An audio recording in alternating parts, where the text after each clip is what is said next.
Kluson is the Agricultural and Natural Resources Extension Agent for Sarasota County. His extension focuses on sustainable agriculture programs such as local foodshed development, the Sarasota County Farm to School program, including edible schoolyards. I like that one. And just like edible yards of any type. And the Southwest Florida Small Farmer Network, Annie's Project, and I assume he'll tell us what that is, food policy education, market gardening, and farmers market training in organic gardening and farming. Dr. Kluson, you want to come up as I introduce you here? Our second speaker will be Laney Poire. Poire. Sat next to her, and I didn't get her to pronounce her name for me. We share Mayaca City as a common venue out there. She's the Associate Director of the Crowley Museum and Nature Center in Old Mayaca. And Laney is a nutrition and lifestyle management specialist for humans and nutrition and habitat management for wild and domestic animals, including the uses of medicinal foods and plants. Laney, you want to come on up and join us? Our third speaker will be Don Hall, the founder and executive director of Transition Sarasota, a nonprofit organization dedicated to increasing local community resilience and self-reliance in food, economy, energy, and more. Don's local projects include the Greater Sarasota's Eat Local Resource Guide and Directory.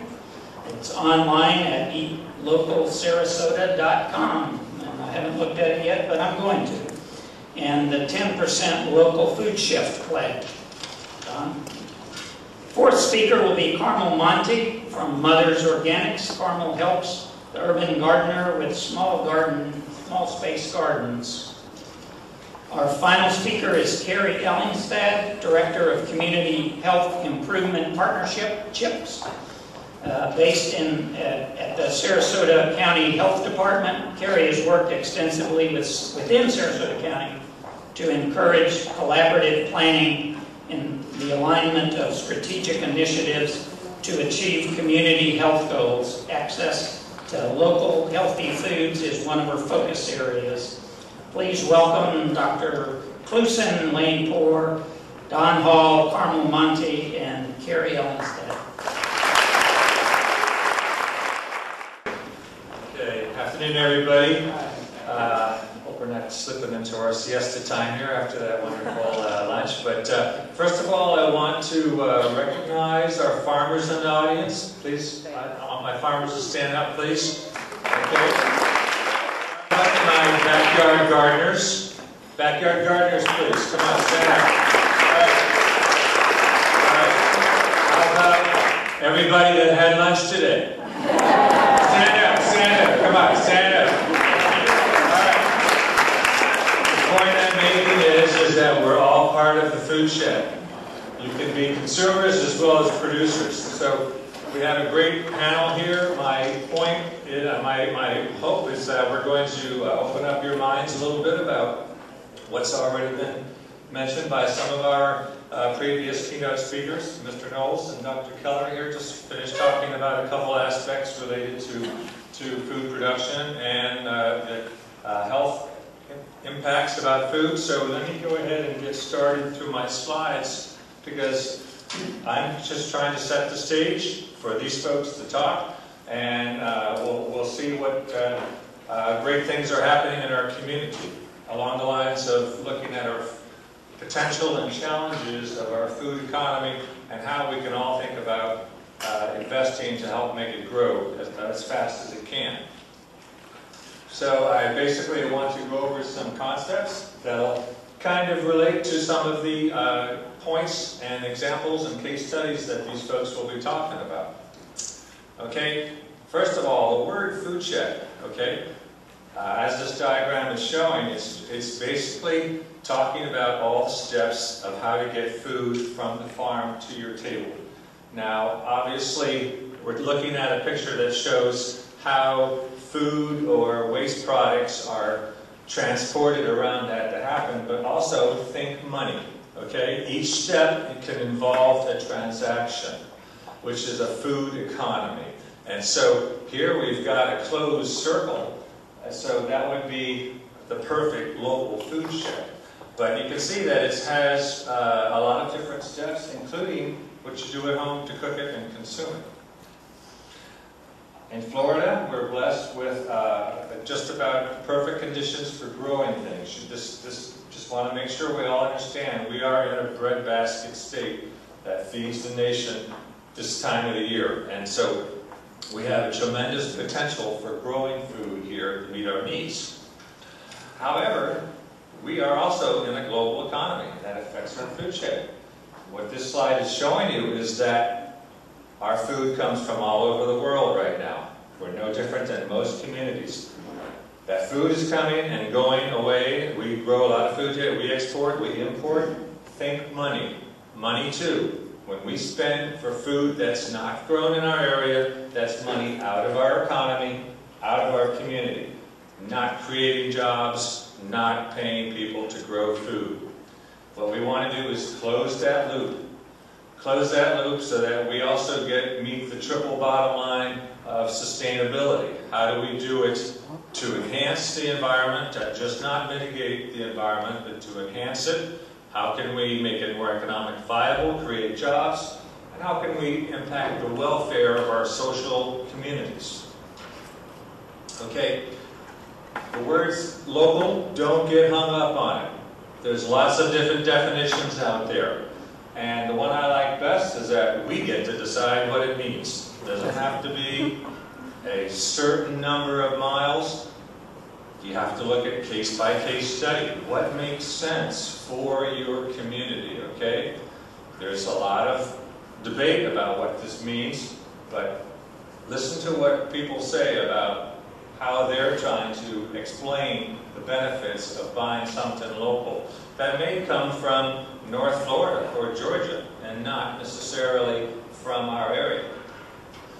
Here's examples of all the different ways that food can be acquired here in our community, okay? We have farmers markets, we have local farms, we have CSAs. By the way, please visit Jonathan outside Lady Moon Farms, Charlotte County, CSA that he's promoting. Michelle Silva here has a buying club, Passion for Produce. My community haven, they have like the ornamental plants out there. They're also producing food for our farmers markets. I brought these people in to have you meet them so that you can see the kind of variety of things that are happening in our community, as well as the RC&D that has a brochure in the back, because they have 2 CSAs in our community as well. But the backyard gardeners are just as important. Our school gardens too. We have to teach our kids about the connection to the school. The other important concept is just don't think how food gets grown, processed, and consumed. Kari's going to talk to you about the health impacts, because this diagram shows you the inner circle relates to the processes of procuring food. The outer circle is how food's used in our community, or can be used. One of them is creating jobs we're talking right now. But we're also going to be talking about looking at community impacts. We can also be talking about the other parts of our triple bottom line of sustainability. Very key concept to keep in mind, because that opens up the opportunities to use our local food shed to help solve our urgent problems of the day. Okay, this is just reinforcing that. And what I want to do is talk about how we do impact studies, economic impact studies. I'm showing you about the food system, but it can relate to everything we've been talking about. So some of these concepts that you do when you figure out, okay, where do you get the most bang for your buck? Well, you're interested in what kind of additional economic activity that particular enterprise is producing, whether it's new spending or just transferring spending in the community. Are you creating employment? These are important concepts to consider when you're looking at the choices you have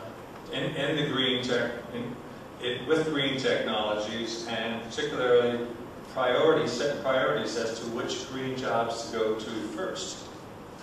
Okay, Department of Agriculture has a lot of statistics to show you the overall economic impact of Florida agriculture. It's a huge economic driver for our state. Okay, there's a monetary value that's published every year, number of jobs that are created, taxes that are collected. How are these numbers generated? Well, one of the ways is that we used a computer program called InPlan that talks about how many ways does every dollar spent on food or growing food circulates in the economy. How are the different parts of that food shed interacting? So you have direct impact, that's like farm gate value, but then you have indirect. Where do they buy their supplies to do everything from growing on the farm to the backyard? Induced, where do those employees spend their money? That's how they figure out the total economic impact. Here's a study here where they did that for farmers markets in Iowa. We don't have a similar study here yet in Florida, but we're going to do one. What we've been able to show is that this is in St. Johns County, when you look at and they calculate something called a multiplier, how much more impact, total impact, do you get for every dollar spent in an agriculture-related industry?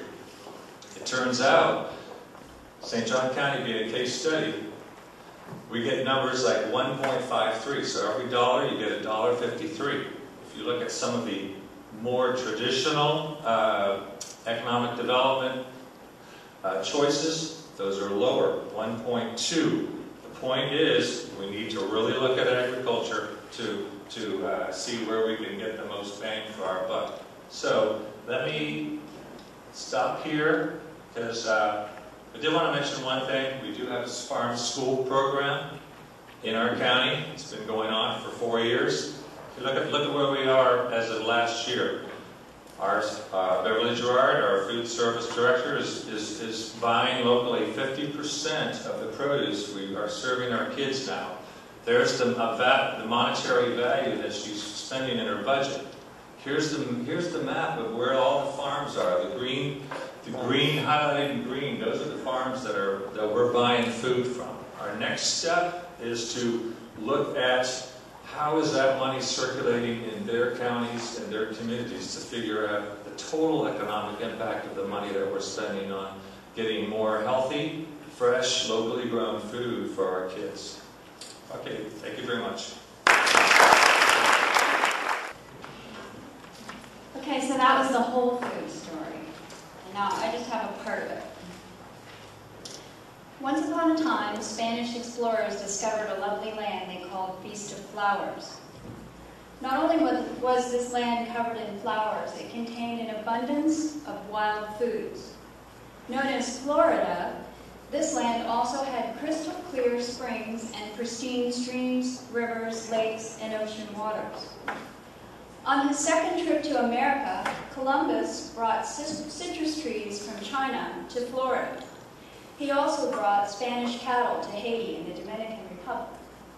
25 years later, Ponce de Leon brought Spanish cattle to Florida, and it is thought that many of these escaped and became the wild herds that soon ranged the state.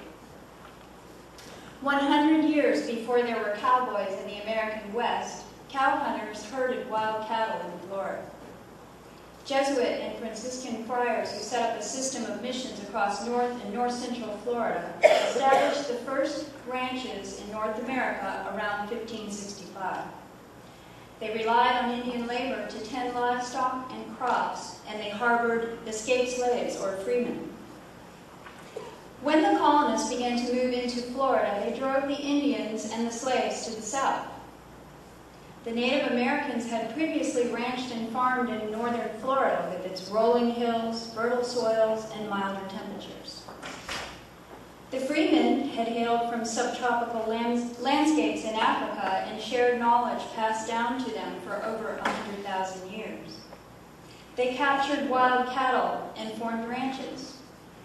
These cattle were hardy and could flourish on native forages and were heat, pest, and disease tolerant.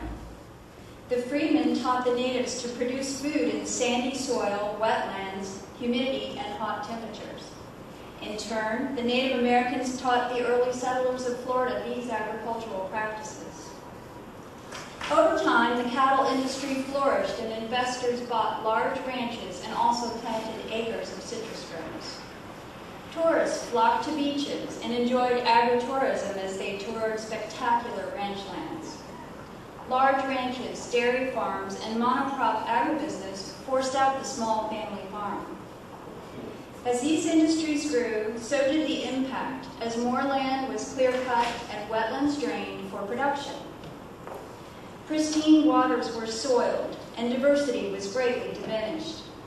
Natural, thriving subtropical ecosystems became unbalanced.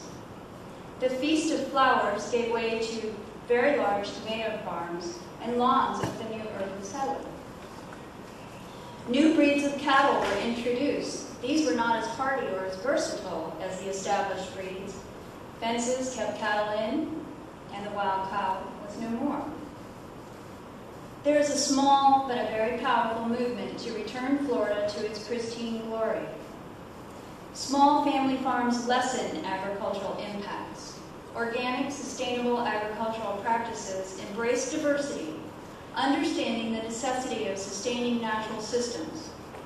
Small farms offer what the trendy modern tourist is after: outdoor natural experiences that connect with spirit and nature. Farm tours, health and wellness retreats, and culinary delights are part of the agritourism experience. Patrons are flocking to agricultural museums in order to experience agri-heritage and to examine the roots of our food systems.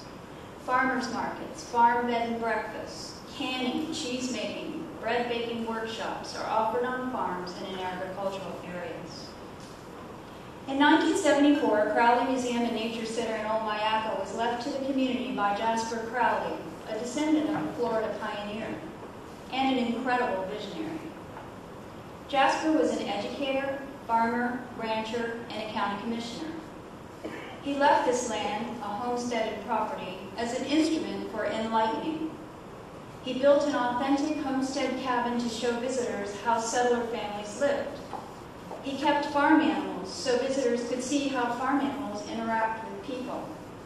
His ultimate goal was to reconnect people with where their food comes from, as well as connecting them with the natural world, a pristine land as it would have been in early Florida. Jasper saw the day coming when visitors and residents would have a strong desire to embrace their heritage. The end of this story is up to us.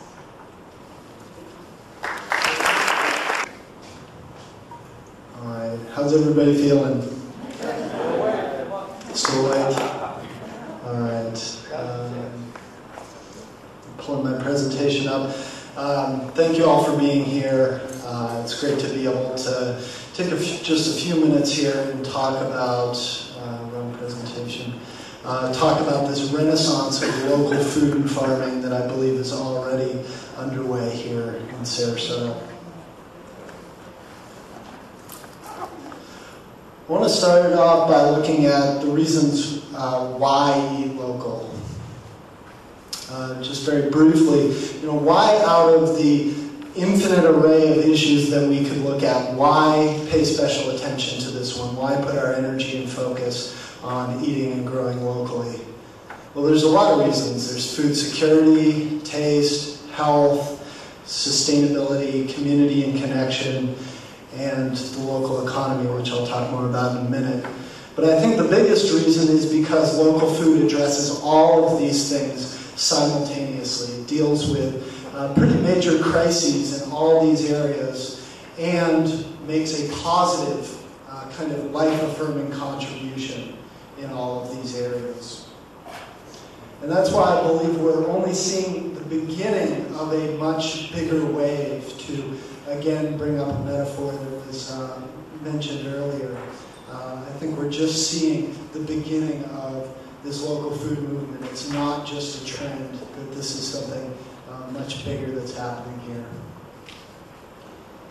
When we launched our eLocal resource guide and directory, earlier this year in April. One of the most interesting things about putting this together was doing the research for the listings that make up our directory, which is located at eatlocalsarasota.com. And what you see here is a list of 218 businesses and organizations that make up our local food system.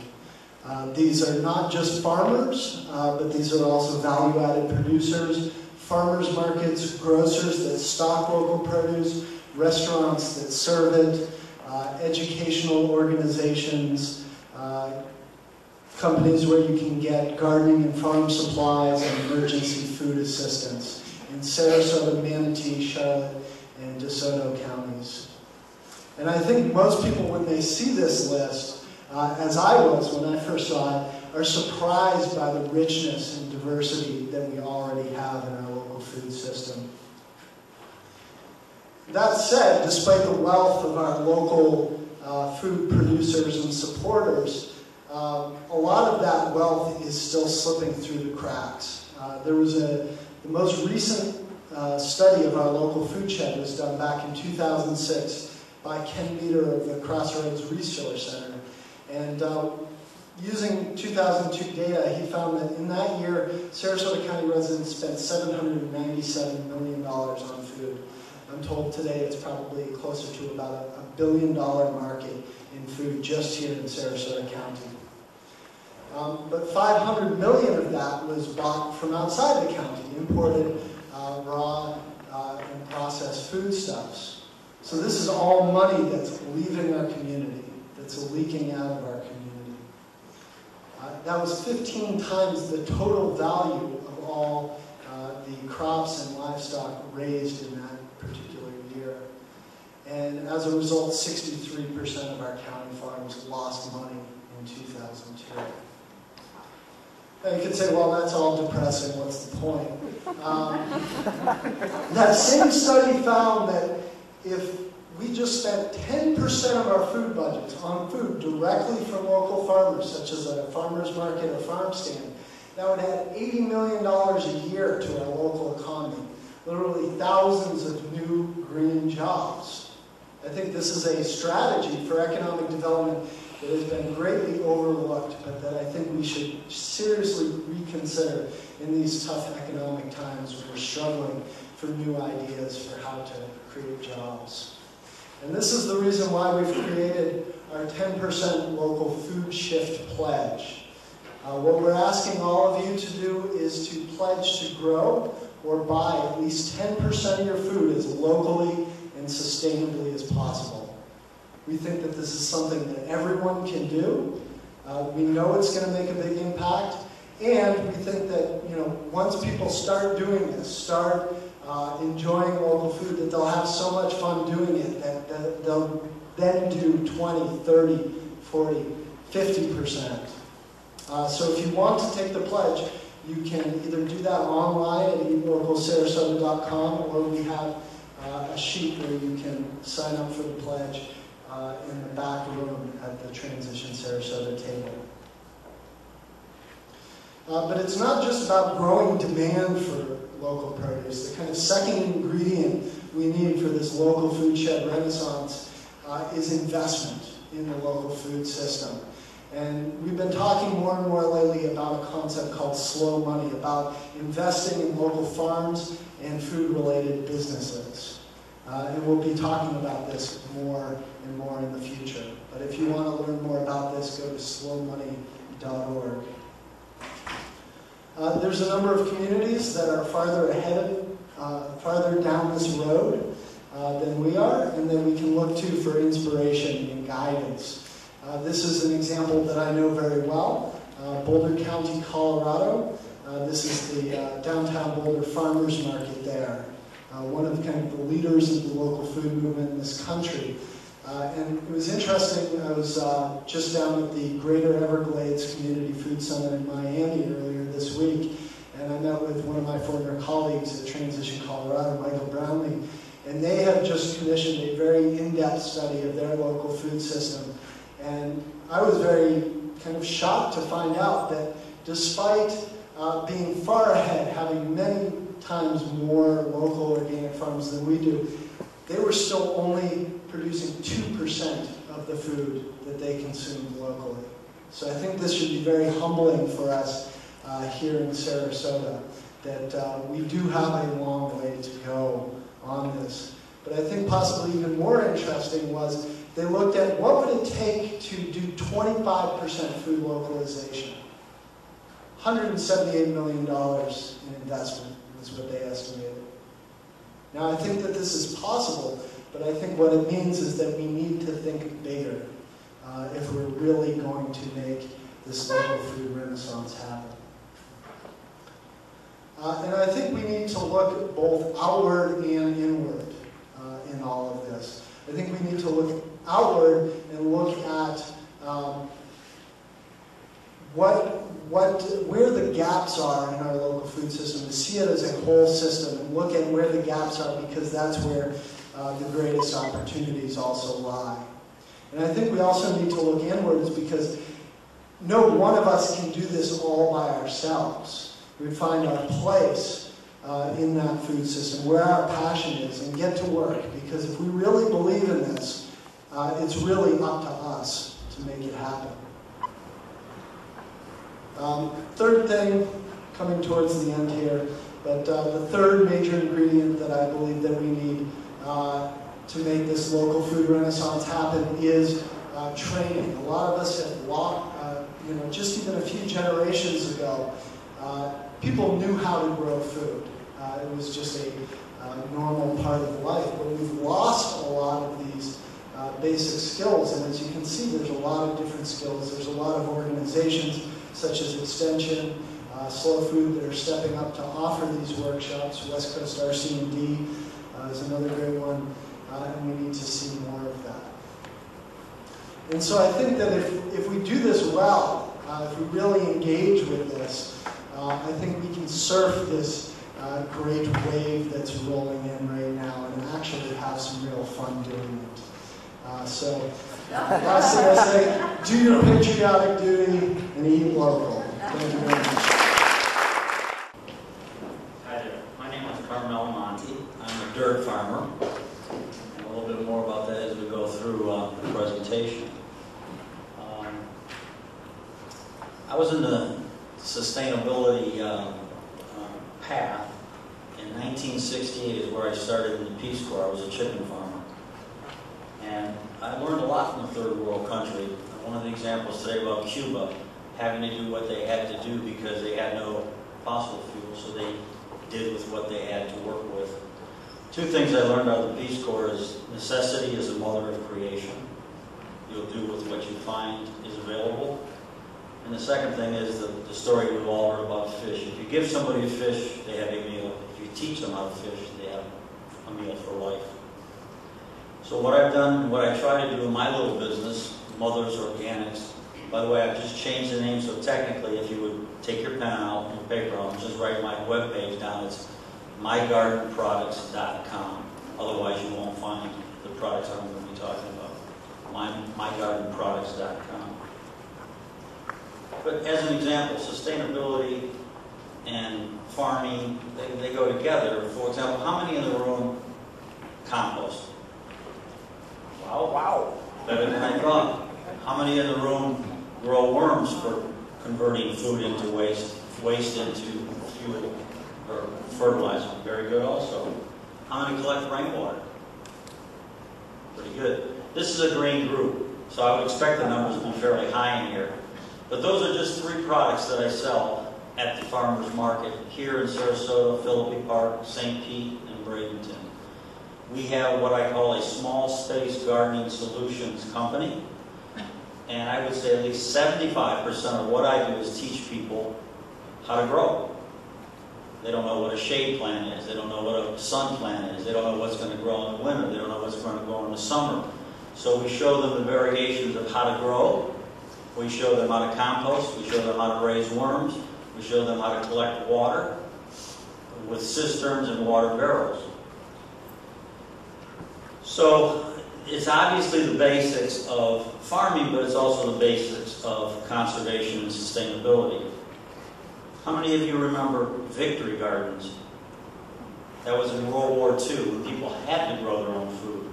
Well, I think we're back at that stage again, folks, where not only do we have to grow our own food for economic reasons, but for knowing what's in the food. If people knew how tomatoes were grown in the state of Florida, they'll take the sand, they'll kill everything in the sand with methyl bromide, they'll cover it with plastic, they'll put a drip tube through it to give it 100% chemical fertilizer.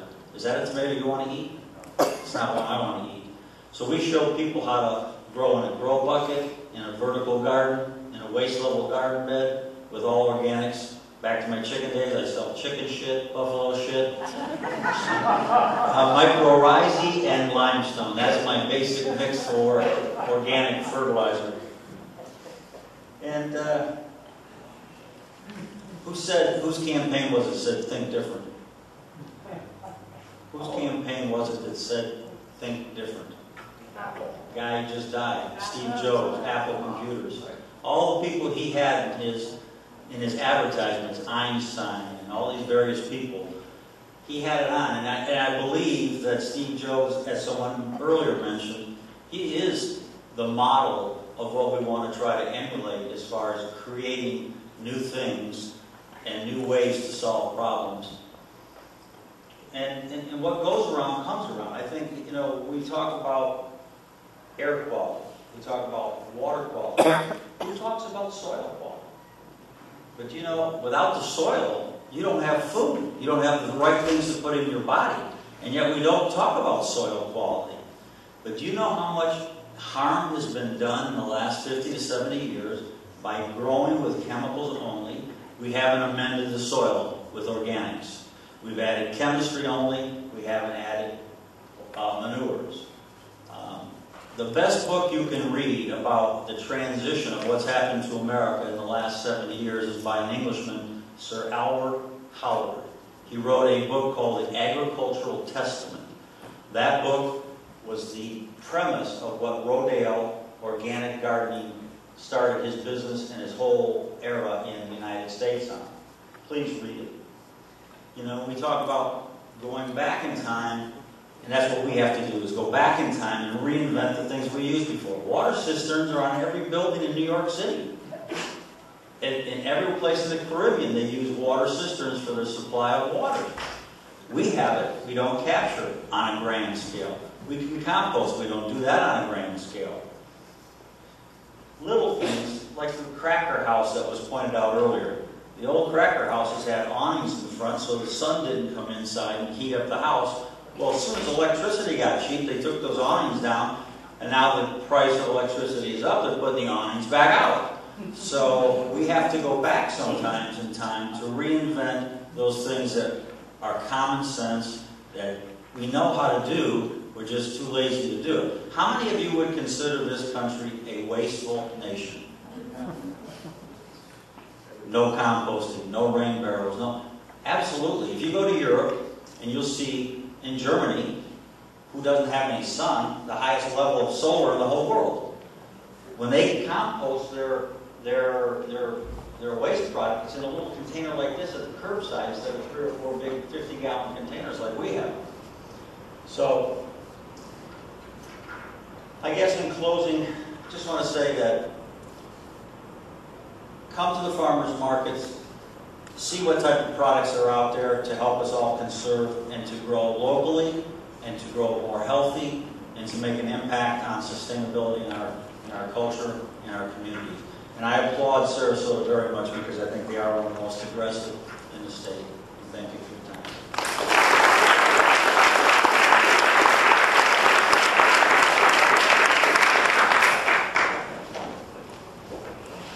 Hi everybody. My name is Kari, Ellingstad, and I work for the Sarasota County Health Department, and I'm the Director of the Community Health Improvement Partnership, or CHIP, which is an initiative to get the community involved in creating a healthier Sarasota County. And I'm going to talk today a bit about the intersection of local food and job creation and health. And in the public health world, when we talk about prevention, preventing disease, we really tried to focus on risk factors for those diseases. So instead of campaigns from a health department perspective that focus just on, for example, heart disease or cancer or preventing stroke, we take a step back and look at what's causing those things to begin with. And in the United States, as is true around much of the world, those risk factors are smoking and obesity. And it's always fun to talk about obesity after lunch, but I'm going to do that. And I'm sure we're all aware of this incredible obesity epidemic that our nation has faced, really our world has faced in the last 3 decades or so. During that time period for adults, the obesity rate has doubled. For children, it has tripled. Children today, or in this decade, are expected to have a shorter lifespan than their parents because of the obesity epidemic. And they're facing chronic conditions like diabetes or high cholesterol, high blood pressure, things that you wouldn't expect a child to be dealing with. Many kids are now having to deal with because of this obesity epidemic. And so when we think about what's really driving this epidemic, what are the causes, it's not quite as simple as, we're just eating more and we are not exercising as much as we used to. That is part of it, but it's more than just those individual behaviors at play. There are major things happening in society that are shaping how we eat and how we move and are active. There are transportation systems that we're driving more than we did decades ago. Our kids are not walking to school as much. And then there are issues relating to our food system. We're eating out more. We're not eating at home as much. We have an overabundance of unhealthy prepackaged foods that are very convenient and sort of in our face all of the time. And so it's hard for our healthy foods, our healthy locally grown produce, to compete with some of those things sometimes. And there's a broad recognition that those are some of the big things that need to be addressed if we're really going to reverse this epidemic. In 2009, the Centers for Disease Control and the Institute of Medicine and the White House all issued reports on how we can address obesity. And all of those reports touched upon things communities can do to improve our local food system that would have an impact on obesity.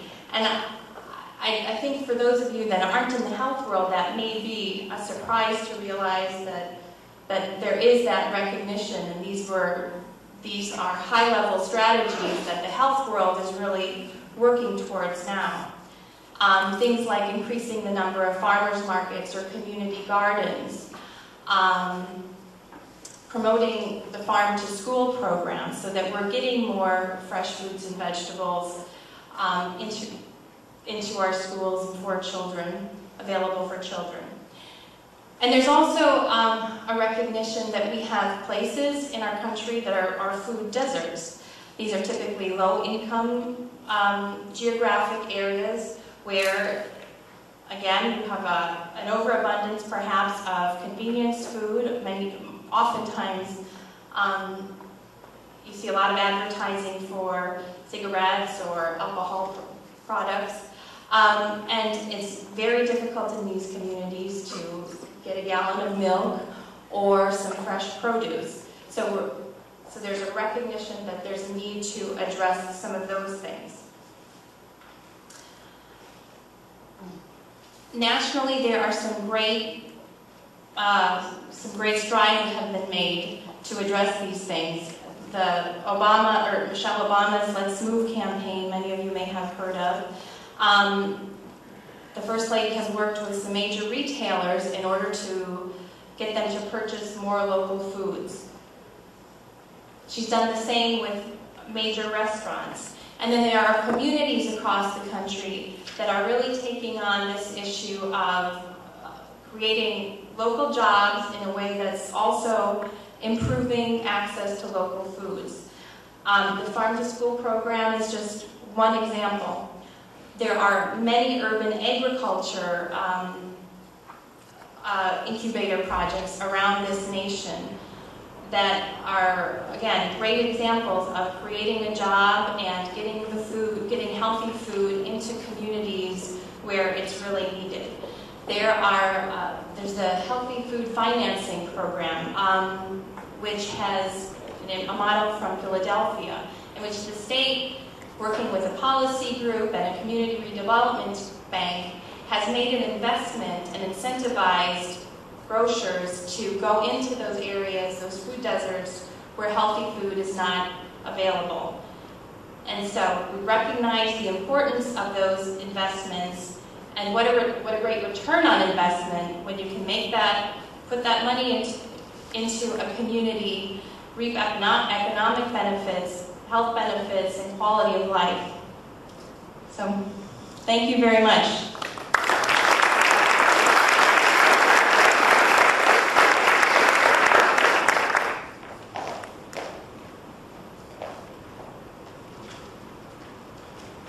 Okay, great talks there for anybody that likes to eat. Eating fresh, wholesome foods from our local economy is a great thing.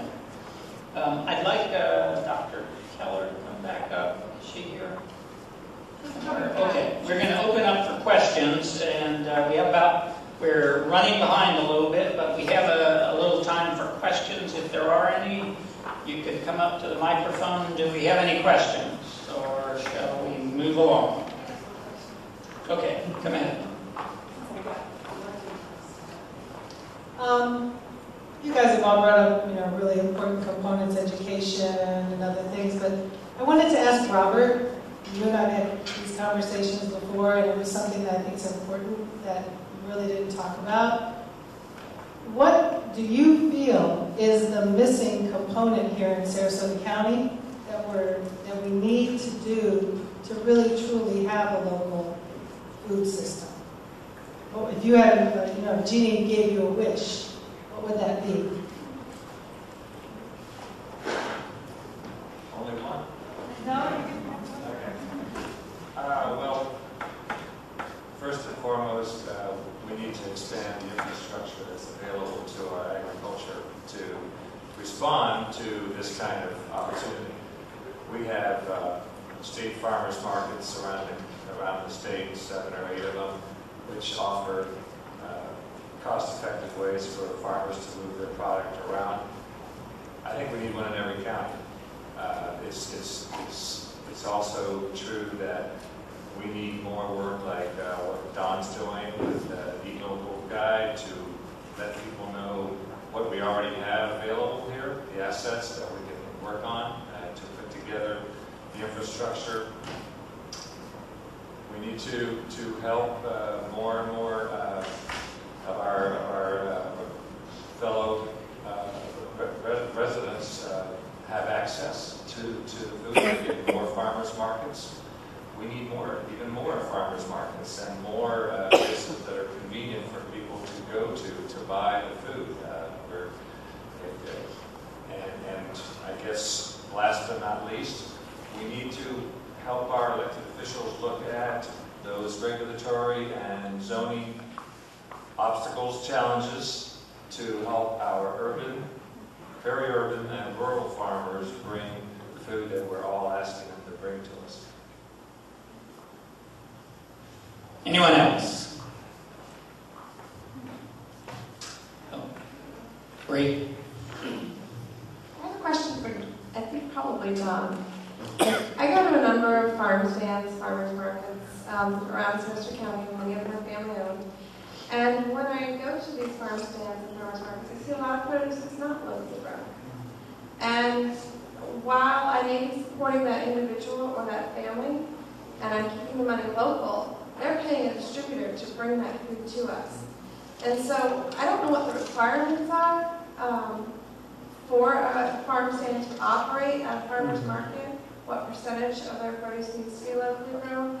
But I'm wondering how do we overcome that obstacle where we want tomatoes, but the only tomatoes are from somewhere else, which doesn't often happen. But sometimes your choices at those farm stands and those farmers markets are limited, and it means having to buy it from somewhere else. Well, I guess again, we're not trying to go from 0 to 100. I think if we went to 10% local food, I think Sarasota would be barely recognizable. I mean, it would be a transformed place. We would see organic agriculture happening all over the place, which would be a beautiful thing. I think that we need, one of the things that Dr. Kluson didn't mention, I didn't mention in my presentation was, we need more people who are willing to step up and be farmers. I think that these farmers markets, it's a whole lifestyle. It's a big commitment, but I hope people will see that, for some people, it's a very desirable lifestyle, a very beautiful lifestyle, and a great way to make a living. I think we need more people to step up in that way. These farmers markets are looking for local farmers, and in some cases they can't find them to come into the markets. I think just noticing where the food is coming from is a good first step, and you can always ask if you're unsure, because there is a lot of the food at the local farmers markets and farm stands that is from other places, and the best thing is just to ask. Can I add to that? It's one of the most familiar questions when I said 75% of my business is answering questions on how to grow and what to grow when. That is part and parcel of Florida's climate. For example, you cannot grow big tomatoes in Florida in the summer. You can grow Romas, cherries. The small tomatoes will do fairly well. But most of your farmers don't even grow tomatoes in the summer because it's too hot. As an example, Warden's Organic Farm doesn't even show in the Sarasota Farmers Market in the summer because they don't grow. So we have become a spoiled nation of having whatever we want at whatever time of the year that we want it. And so if you want a tomato, it's going to come from Tennessee. It's not going to come from Florida in the summer. And that's just something you have to accept as a consumer, that if you want a fresh, big tomato, it's not going to come from Florida in the summer. It's just that simple. So that's part of the slow food movement. And my father grew up in Tuscany. We ate what was ever in season at that time of the year and what was fresh. When they went shopping every day in a little market, it wasn't a supermarket, they would pick out what was fresh that day, in season, in that time of the year. We're just so used to being able to get whatever we want, so the tomatoes come from Chile, they come from Mexico. And our strawberry season starts in October, November here. It ends in April, but the first month or two, the strawberry farmers get a great dollar for their product. But then they start coming in from Watsonville, California, Mexico, Chile, and so their dollar per pallet goes way down. So it's very seasonal, and it's very germane to what product you're growing at that time of the year. If that helps. Thank you to our speakers, and please join me in thanking all of our